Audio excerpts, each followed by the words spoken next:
화제가 된 사건 사고 소식 짚어보는 아침의 이슈 시간입니다. 네, 정혁진 변호사, 조기현 변호사와 함께 자세한 이야기 나눠보도록 하겠습니다. 안녕하세요. 안녕하세요. 앞서 전해드린 대로 대북 확성기 방송이 재개 1년 만에 중지가 됐습니다. 이 대통령실 관계자 설명인데 북한과는 사전 협의가 없었던 것으로 알려지고 있어요. 어떻게 보세요? 일단은 남한은 우리나라는 대북 확성기 방송을 하고 있고요. 마찬가지로 북한도 대남 확성기 방송을 지금도 하고 있습니다. 그런데 이번에 대통령실에서 대북 확성기 방송을 중지하겠다 이렇게 발표하지 않았습니까? 그 이유는 제가 봤을 때 크게 두 가지인 것 같아요. 첫 번째, 남북 간의 긴장 완화를 위해서 필요한 거 아니냐. 그다음에 두 번째는 대통령도 조금 전에 말씀하셨지만 접경 지역 주민들 피해가 있다는 거죠. 네. 그런데 우리가 중지를 하면 그러면 북한도 중지하지 않겠느냐. 그러면 그 접경 지역 그 주민들이 피해를 좀 경감할 수 있지 않겠느냐. 이런 취지인 것 같은데 그런데 사실 대북 확성기 방송은요. 북한이 굉장히 가장 민감해하는 것 중에 하나 아니겠습니까? 예. 왜 그러냐면은 여기에 뭐 우리나라가 일방적으로 어떤 그 대북 비난 방송 이런 걸 하는 게 아니고 북한 주민들한테 오히려 필요한 정보를 제공하는 측면이 많다고요. 그런데 오히려 그런 것들이 북한 정권에게는 아픈 부분 아니겠는가. 그런데 그런 상황에서 북한이 아무런 변화도 아직까지 보이고 있지 않고 오히려 더 적대적으로 나오고 있는 것 같은데 네. 그런데 무엇보다도 북한하고 사전 협의도 없이 일방적으로 이렇게 방송을 중단한 것에 대해서 우리 국민들이 얼마나 납득을 할 수 있겠는가 이런 점은 좀 지적돼야 될 것 같습니다. 네, 일단 야당에서는 이제 북한의 도발 중단 약속 없이 대북 확성기 방송 알아서 끈 것이다. 그래서 스스로 안보를 놔둔 거다. 손발을 묶는 것이다. 이렇게 비판을 하고 있거든요. 어떻게 보세요?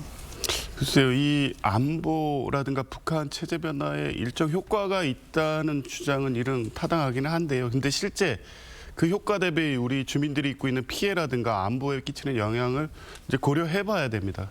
과거에 2010년 뭐 천안함, 2015년 지뢰 사건, 또 2016년에 핵실험 등이 있을 때 이제 대북 확성기 방송을 재개했었는데요. 그때와 이게 다른 양상인 게 뭐냐면 이번에 이 대북 확성기 북한과의 이 문제가 발생한 거는 이 대북 전단에 대한 북한의 대응 문제로 처음 시작됐습니다. 대북 전단에 대해서 오물풍선이 날라오고 오물풍선에 대해서 대북 확성기 이런 방식으로 사실은 어때 미시적인 이런 문제를 가지고 시작된 문제였기 때문에 이게 대북 확성기가 이걸 차단하는 얼마나 효과가 있었는지에 대해서 볼 필요가 있고요. 이제 그런 측면에서 보면 대북 확성기 방송을 일시적으로 중단했다고 해서 그것이 지금 안보에 심각한 영향을 미칠 것으로 보이지는 않습니다. 물론 북한이 이에 대한 대응 조치를 어떻게 할지 지켜봐야 되겠지만 파주 지역 일부에서는 북한에서도 일단 중지했다고 하니까 주민들이 겪고 있는 피해를 고려할 때 안보 효과에 비해서 그다지 큰 효과를 누리지 못하는 것은 일단 중지하고 북한과의 긴장 완화를 위한 노력으로 나가는 게 맞다고 봅니다. 네, 지금 뭐 여러 번 좀 말씀을 해주셨는데 이번 대북 확성기에 대한 조치가 중단이 아니고 중지라는 겁니다.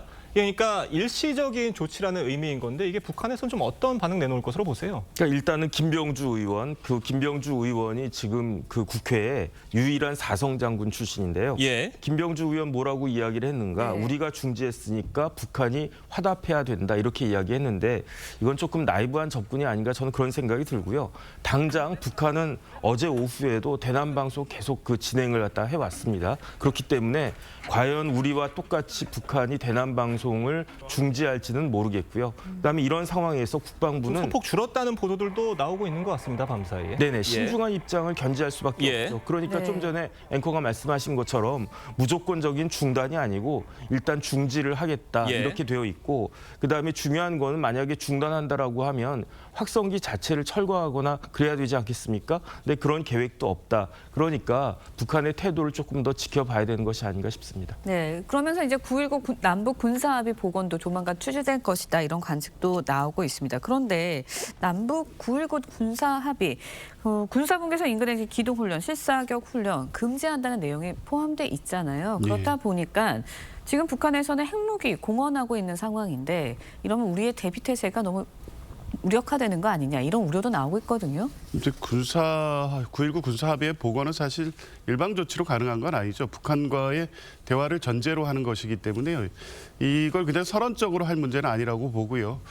2020년이었나요? 하노이 노딜 네. 이후에 지금의 남북 관계는 최악으로 악화되어 있습니다. 지금 어쨌든 물꼬를 트고 이 긴장을 완화하기 위해서는 9.19 합의 복원이 가장 유력한 수단인 건 분명해 보입니다. 왜냐하면 접경 지역에서의 군사적 대치 가능성을 낮추기 위해서는 9.19 정신으로 돌아가는 게 가장 효과적인 방법이기 때문이죠. 근데 북한은 뭐 적대적 두 국가론을 표방하면서 지금 우리 측에 대해서 여전히 적대적인 입장이기 때문에 이걸 일방적으로 추진하지는 않을 것으로 보고 북한과의 한라인 개설이나 복원을 통해서 아마 대화 시도를 하면서 9.19 군사합의의 복원을 위한 노력을 점진적으로 추진할 것으로 봅니다. 저희가 사건 사고 소식도 짧게 짚어보겠습니다. 어제 새벽에 교통사고를 낸 70대 운전자가 119 구급차에 치여 숨지는 사고가 발생했습니다. 이게 어두컴컴한 도로에서 난 사고라고 하는데 어떤 일이 있었던 겁니까? 그러니까 어제 새벽 2시 한 20분 예. 정도라고 하니까 완전히 한밤중이죠. 네. 예. 그 전라남도 곡성이었는데 카니발 운전자가 트랙터를 추돌을 했어요. 그래서 트랙터 운전자는 그 자리에서 사망하신 것 같고 그다음에 카니발 운전자도 뭐 에어백이 터졌다라고 하니까 상당히 다치지 않았나 싶은데 그러니까 이제 당장 119 신고를 했겠죠. 그래서 119가 출동을 했는데 카니발 운전자가 자신의 차 근처에 있었는데 출동한 119 그 구급차가 그 운전자를 또 친 거예요. 예. 그래서 그 카니발 운전자도 사망했다라고 하는데 그런데 그 구급대원 이야기를 들어보니까 거기가 너무 어두워가지고 그 차량을 발견하지 못했고 그다음에 그 운전자도 보지 못했다. 근데 안타까운 것은 네. 그 카니발 운전자가 당장 비상등이라도 켰으면 알았을 텐데 비상등도 켜지 않았고